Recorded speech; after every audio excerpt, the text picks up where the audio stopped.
Glory be to the name of our triune God, the Father, the Son, the Holy Spirit, yesterday, today, and forevermore. I hope you all are doing well by the grace of our God. We have been doing a sermon series entitled Engraved on the Rock Forever, based on an astounding statement made by Job in Job chapter 19 verses 23 to 27. In the last session entitled Everyone Needs a Savior, I expounded on why every human being, including the upright human being Job himself, was in a dire need of a redeeming work and the redeeming Savior. In this talk, I want to expound on the verses, chapter 19 and verses 26, 25 and 26. 6 ways on how Job understood and applied the redeeming work of God in his life. Verse 25 and 26. We are going to expound verses 25 and 26 of chapter 19 of Job in this session. First, chapter 19 and verse 25. For I know that my Redeemer live. The first thing is, Job believed he needed a personal Savior or personal Redeemer. I know that my Redeemer liveth. You have to underscore the word my Redeemer, my Savior, my God. This is a very important statement. Even though Job lived an upright life, Job was also a normal man, a sinful man, which he often admitted in this book, Job chapter 7, 21, 13, 26, chapter 14 and verses 16 to 17. Let me read chapter 14 verses 16 to 17.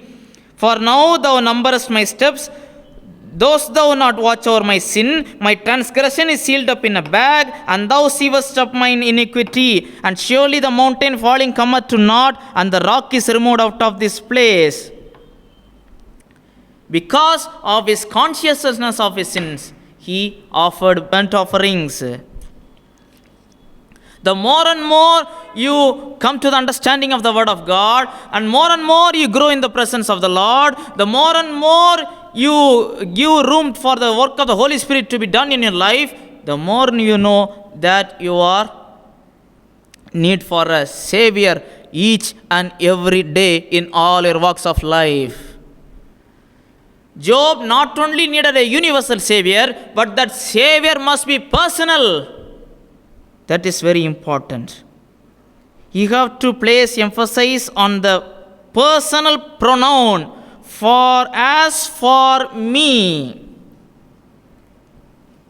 for I know my Redeemer, I know and my Redeemer. Job viewed God as his personal Redeemer and personal Savior. That is what a Christian relation should be. That is how a man should have a relationship with God. That must be personal. That must be both be objective and be subjective. There are some folks who claim to know God, who claim to see God, and to claim to worship God in their lips, but in their heart, in their mind, they have no relationship, no personal relationship with God. That is futile. That is deception. No one can please God until having a personal relationship with God. There is a God. That is not enough. There is one God. That is also not enough. If God wills, His will be done. If God wills, I shall worship Him. If God wills, I shall serve Him. That is not. Have you accepted? Have you received Lord Jesus Christ? That is what matters. I know the names of God. No. I went here and there. I went to many pilgrimages. No, that is not enough. Jesus spoke of some folks in Matthew chapter 7. Matthew chapter 7 and verse 22 and 23. Many will say unto me in that day, Lord, Lord, have we not prophesied in thy name, and in thy name have cast out devils, and in thy name done many wonderful works? And then will I profess unto them, I never knew you, depart from me, ye that work iniquity. I never knew you. Those folks are claiming that, Lord, we have done marvelous works in your name. We have ministered unto you. We have done this and done that. Jesus said, I never knew you. What does that mean? Does he saying that I have forgotten about you and I have... No. I have not known about you. My omniscience is limited. No, that is not what Jesus is referring to. Jesus is saying that even though you are claiming to be Christians, even though you are claiming to be child of God, you never had a personal relationship with Jesus Christ in the first place. You used his name for your personal gain. But you not even once had a personal and living relationship. Christianity is not just some do's and don'ts. Christianity is a living relationship with a living God. That is a personal relationship. That is compared unto a relationship of a father and a son. That is a personal relationship. Husband and a wife, personal relationship.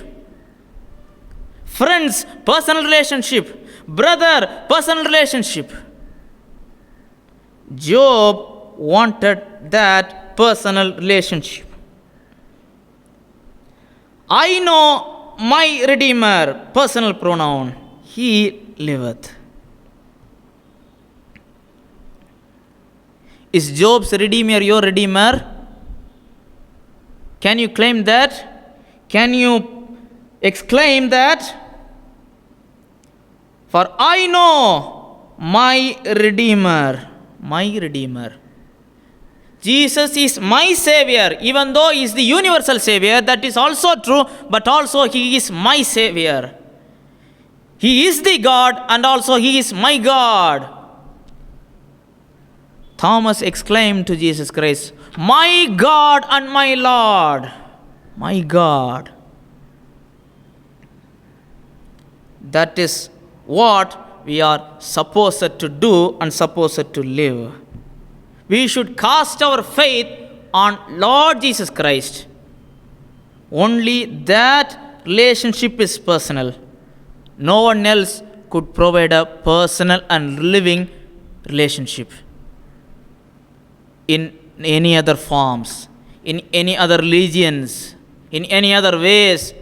No religion offers a personal relationship.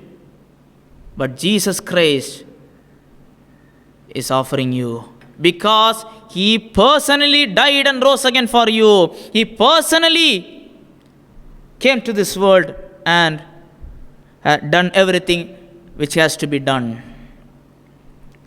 Number 2, again in verse 25, the second part. And that he shall stand at the latter day upon the earth.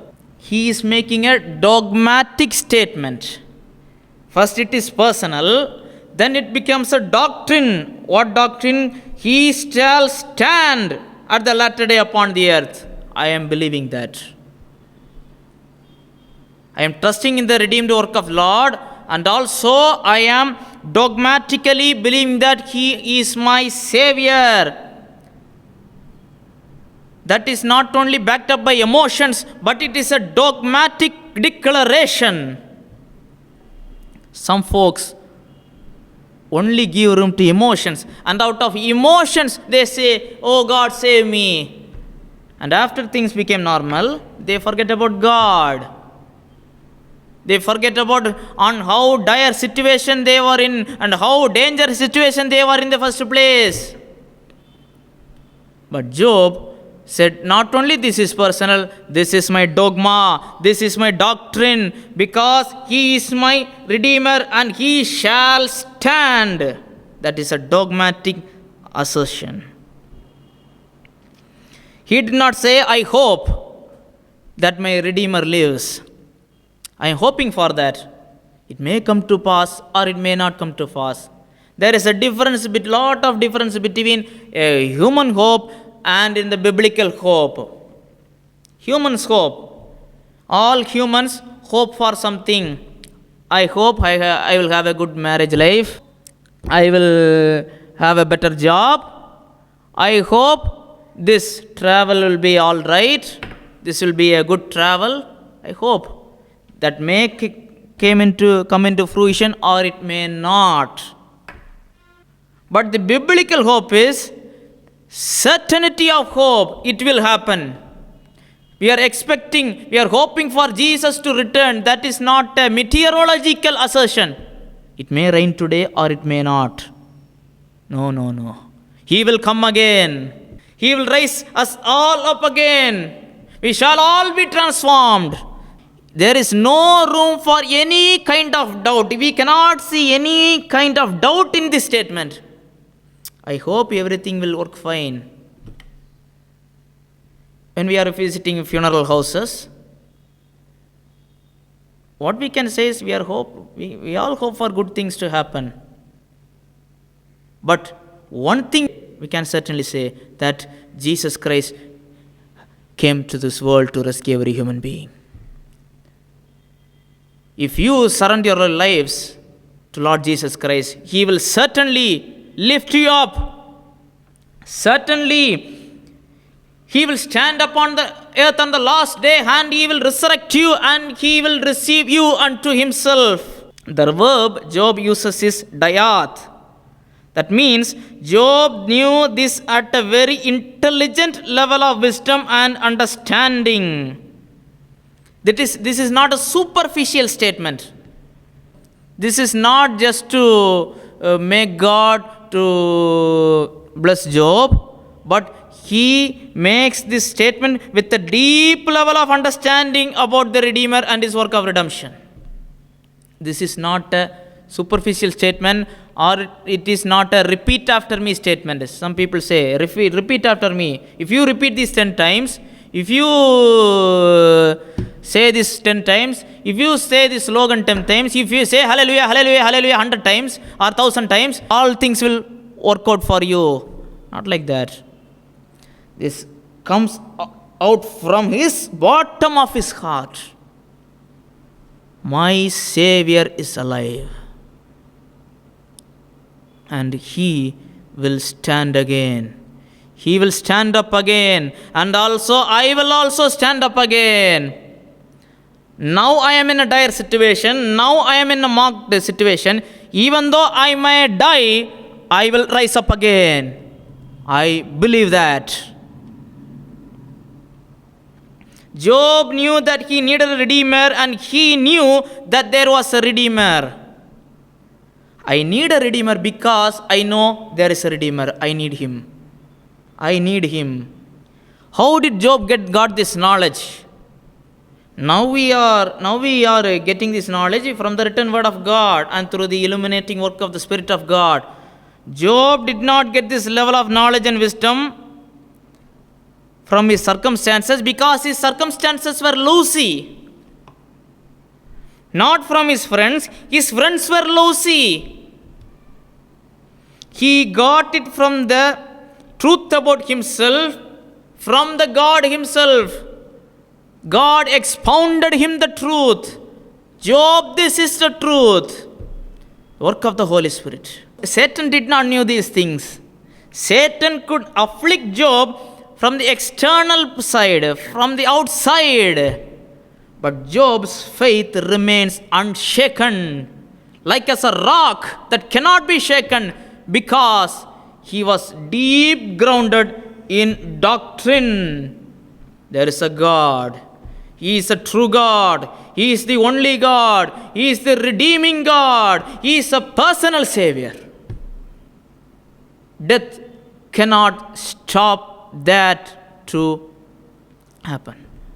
Death cannot stop me from having a relationship with the true God, personal relationship with the true God. Even death cannot stop that. In the later part of this book, we came to know that Job in chapter 42 listened to the word of God. He had a high view of God. He understood and he proclaimed and he submitted to the word of God, and he also blessed in his human life, and also he was blessed of his assurance, and he will be physically resurrected one day. When Christ returns to this earth again, he will be resurrected. He will be resurrected physically. What was the third thing that Job believed? Verse 25 and the last part. My Redeemer liveth. He was a living Redeemer. I need a Redeemer. I believe in a Redeemer. Thirdly, I now believe in a living Redeemer. My Redeemer was living. Job physically lived in this earth thousands of years before Jesus was physically born as a man in this earth. But Job exclaimed and proclaimed, my Redeemer liveth, is now living. He did not say, my Redeemer will be originated thousands of years back from now, and that at that stage he will rescue me. Not that. My Redeemer is now living, is still living, and he will continue to live. Continue to live. The truth is, a dead Redeemer cannot be a Redeemer. People are dying because they cannot be delivered from the clutches of it. The only one who could redeem you is one who has overcome death. Only one who can redeem people is the one who has authority over death, life and death. That is Jesus Christ. My Redeemer was living. I am believing in a living Redeemer. Jesus Christ is alive today. I am believing in Jesus Christ because Jesus is alive. Even though Jesus was dead at once for my sins, he rose up again on the third day, and he lives and he will continue to live forever and evermore. Who are you trusting in? Are you trusting in a deceased person? Are you trusting in a person who is now living but will die off soon? Or else are you trusting in a Redeemer who is living forever? Fourth thing, what did Job believe? Verse 25. He shall stand at the latter day upon the earth. Job believed that not only is there is a Redeemer, that a Redeemer is personal, that his Redeemer is alive, but his Redeemer will stand up, rise up on the earth, unalive. The word stand in Hebrew means is the one to arise up, rising up. The implication of this word is that something is fallen down and it is in a state which needs to rise up and stand. Bible commentators agree that this statement may be an implication of the death and resurrection of Lord Jesus Christ. Job assumed that there will come a day when his Redeemer would literally establish that he was his Redeemer by rising upon the earth. Now we have a blessed assurance, hope, but one day it will become a reality when Jesus Christ will rise up again on the earth. When he will stood up again on the earth, that will become a fruitful reality. Because Jesus is the promised Redeemer, he first came into this world and he paid the ransom and he gave his life and he gave his life for all people, and he rose up again. And then he will stand up again on this earth. He will set his foot again on this earth, and he will resurrect the human beings, and he will resurrect the saints of God. This will happen. This will happen again. This will become a reality in the future. The book of Revelation, chapter 20, verse 4, the latter part. And they lived and reigned with Christ 1,000 years.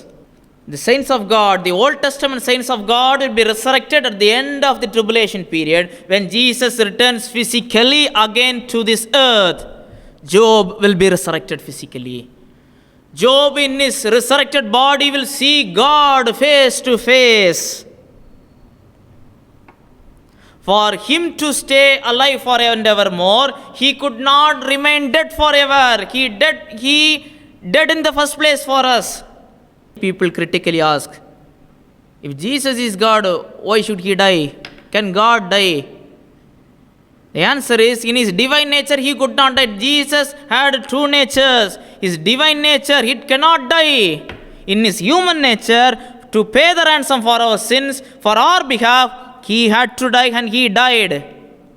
And this story does not end there. He rose up again, and he is waiting for this day.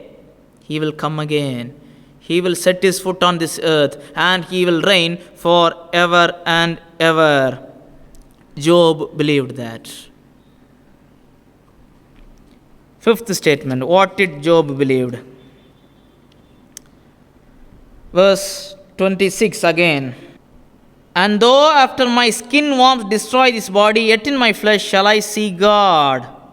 Job believed he would see his Redeemer after he died. The moment Job dies, he will see God. Though after my skin worms destroy this body, yet in my flesh shall I see God. That will occur in two phases. At the moment a believer dies, his soul, his inner man, goes to the presence of the Lord and sees him. In the physical resurrection, that soul will be united with the deceased, corrupted physical body, and it will be transformed into a new physical body, and it will see God face to face. That is what 1 John chapter 3 records. Paul said, for me to die is gain. Because at the moment a believer passes away from this earth, he will be with the Lord. There is no room for soul sleep. There is no room for sleep. No room for unconsciousness. There will be everlasting conscious relationship with Lord Jesus Christ. From the moment a person is saved, that will continue throughout eternity. Paul said, what can separate me from the love of God? No afflictions, do not. Even death will not separate us from the love of God which is in Christ Jesus. Job believed, even though I may die, I will not see Satan. I will not see dark. Oh! When you might heard of some people's experience of dying.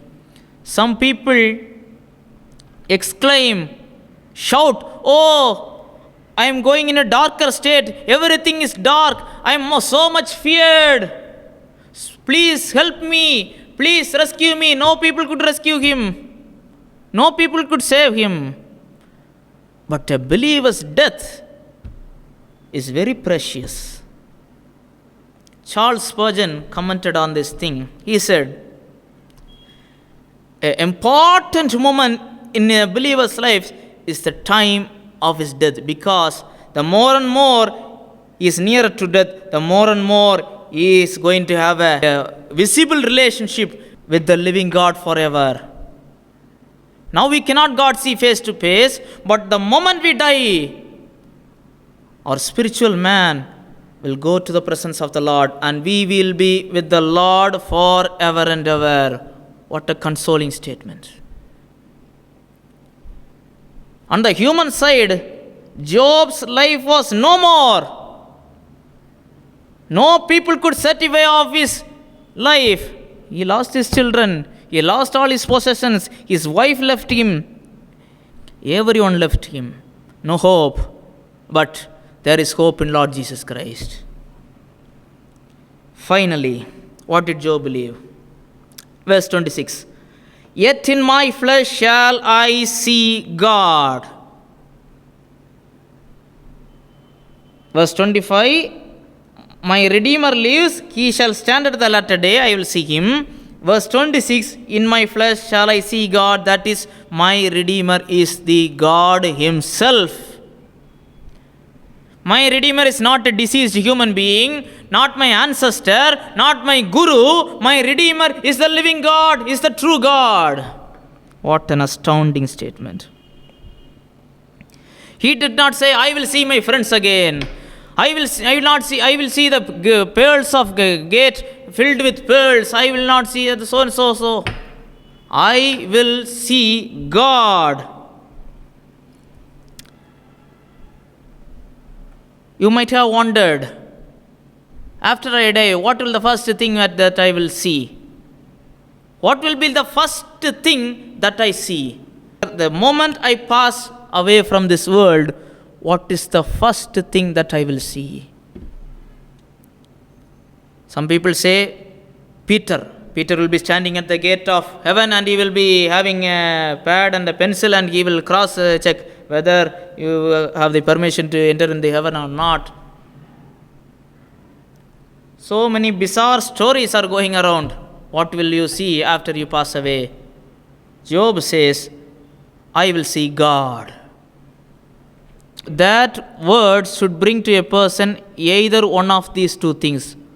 Either you have to fear God or you have to enjoy that moment. The ones who are not redeemed by the blood of Lamb, they will tremble. Oh, He is God. I have been told many times, Jesus is the living God. Say, accept Him. Submit your life to Him. I have rejected that. I have trespassed that. I have made mockery of that. Oh, now He is the God of King of kings and Lord of lords. I could not even see His face. Oh, they will be turned away to the darkness, to the Hades. But the ones who lived for God, who longed for God, who loved God, will see the precious face and the loving face of God. What a joyful moment it is. That is the experience of the first Christian martyr, Stephen, that is recorded in the book of Acts, chapter 7, verse 59 and 60. And they stoned Stephen, calling upon God and saying, Lord Jesus, receive my spirit. And he knelt down and cried with a loud voice, lay not this sin to charge. And he had said this, he fell asleep. The final moments of Stephen. He was being stoned, but he made a prayer. What prayer? He knelt down, cried with a loud voice, Lord, lay not this sin to their charge. What made him to say that? Verse 55. But he, being full of the Holy Ghost, looked up steadfastly into heaven and saw the glory of God and Jesus standing on the right hand of God. What a joyous occasion to die. A person's death has to be in this manner. That is how a person should die. I'm not saying that every person should have a vision of Jesus when they are dying. No. But when you die, Jesus will be waiting for you to receive you. That is only applicable for believers. Job had this expectation because Jesus is God. Stephen calling God and saying, Lord Jesus. Stephen called Jesus God. Jesus was standing to receive Stephen unto himself. Job called Jesus God. To some people, Jesus was one among many gods, one among thousands. I have reverence for Jesus Christ. I love Jesus Christ. I love the teachings of Jesus Christ. Not enough. He should be your God. He should be your only God. He should be your true God. Job said, in my flesh shall I see God. Job saw his kinsman redeemer.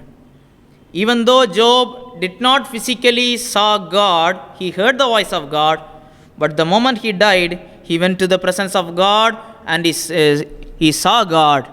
And a day is coming, he will physically, in his physical body, will see God.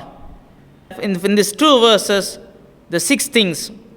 The first, Job believed he needed a personal savior. Second, Job had a dogmatic belief regarding his savior. I believe that, not a fluctuating hope. Third, Job believed that his savior is living savior. Fourth, Job believed his savior will eventually rise up again on this earth.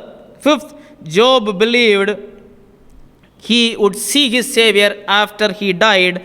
Job believed his redeemer was God. This is what Job had done. What about you and me? What about you and me? I want to close this session by making a contrast. Contrast between the statement in this chapter, particularly in these 2 verses, and the statement he had mentioned earlier in chapter 14. Let us turn our attention to the book of Job, chapter 14, verse 4. Who can bring a clean thing out of an unclean? Not one. Or in other words, who can bring what is pure from impure? No one. No human being can bring a clean thing out of an unclean. But God can do that. Jesus did that. Jesus paid the penalty of our sin, and he has exchanged it for his righteousness, and thereby making us acceptable in God's sight. 2 Corinthians chapter 5 and verse 17. We are made as a new creature. And also again in chapter 14 and verse 10. The second question. But man dieth and wasteth away. Yeah, man give up the ghost, and where is he? After death, what? This 14th chapter is filled with the human questions of Job, and the 19th chapter, he has the answers. 14th chapter, man dies, wasteth away, giveth up the ghost, where is he? The answer is found in Jesus Christ. If you have accepted Lord Jesus Christ when Jesus was crucified, a thief asked Jesus for forgiveness and asked to give him eternal life. Jesus said, today you will be with me in paradise. Today, not after 10 years, not in the coming millennium, but today. In the last 2 moments of that thief, Jesus promised him eternal life and gave him eternal life. But to the unbelievers, but to those who hate Christ and those who reject Christ, they will be cast in outer darkness where there is weeping and gnashing of teeth. Third question, verse 14.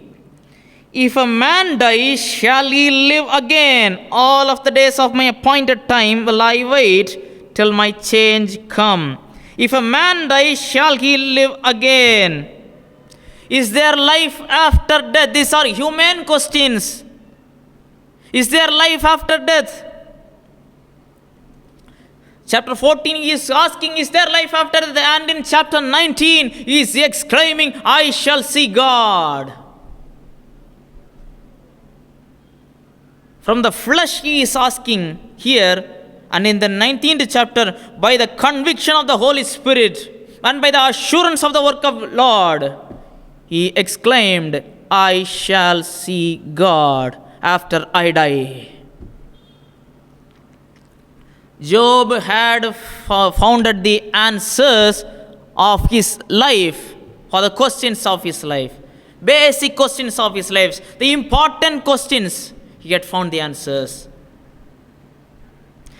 Who can bring a clean thing out of an unclean thing? Not one, but Lord Jesus Christ.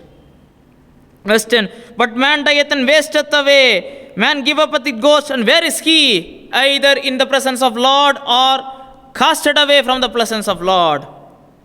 14th verse. If a man die, shall he live again? Yes, certainly. Job had founded the answers. 1 Corinthians chapter 15, verses 54 and 55. So when this corruptible shall have put on incorruption, and this mortal shall have put on immortality, then shall be brought to pass the saying that is written, Death is swallowed up in victory. O death, where is thy sting? O grave, where is thy victory? This will become a reality. O death, where is thy sting? O grave, where is thy victory? The answer is, but thanks be to God which gives us the victory through our Lord Jesus Christ. How do you want to end your life? There are two ways before you. One is the way to eternal life, and the other the way to eternal separation. What are you going to choose? Do you need a personal Savior? Today is the day of salvation. Today is the day of reconciliation. Accept. 1 Corinthians chapter 15, verses 1 to 4. Moreover, brethren, I declare unto you the gospel which I preached unto you, which also ye have received, and wherein ye stand, by which also you are saved, if we keep in memory what I preached unto you, unless ye have believed in vain. For I delivered unto you first of all that which I also received, how that Christ died for our sins according to the Scriptures, and that he was buried, and that he rose again the third day according to the Scriptures. Good news for you. Christ rose up again. He is your Redeemer. He is your Savior. He is my Savior. He is our universal Savior. God will not forsake you. Did God forsake Job? No. He blessed him in his earthly life. Job chapter 42 and verse 10. And the Lord turned the captivity of Job, and when he prayed for his friends, also the Lord gave Job twice as much as he had before. The Lord will never leave you as orphans. You may be going through a time of captivity. You may be going through a time of distress. Fear not. The Redeemer is with you. He will protect you. He will save you. Even though he allows Satan to tempt you to go through various difficult circumstances, that is all for your benefit. Everything works for good for those who love God. Nothing happens bad.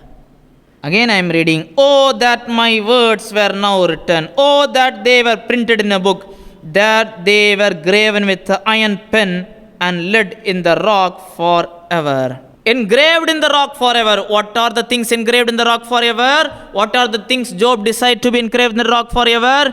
Each human being need a Savior, is in need of a Savior. And then that Savior is none other than the Lord Jesus Christ. Jesus saves you.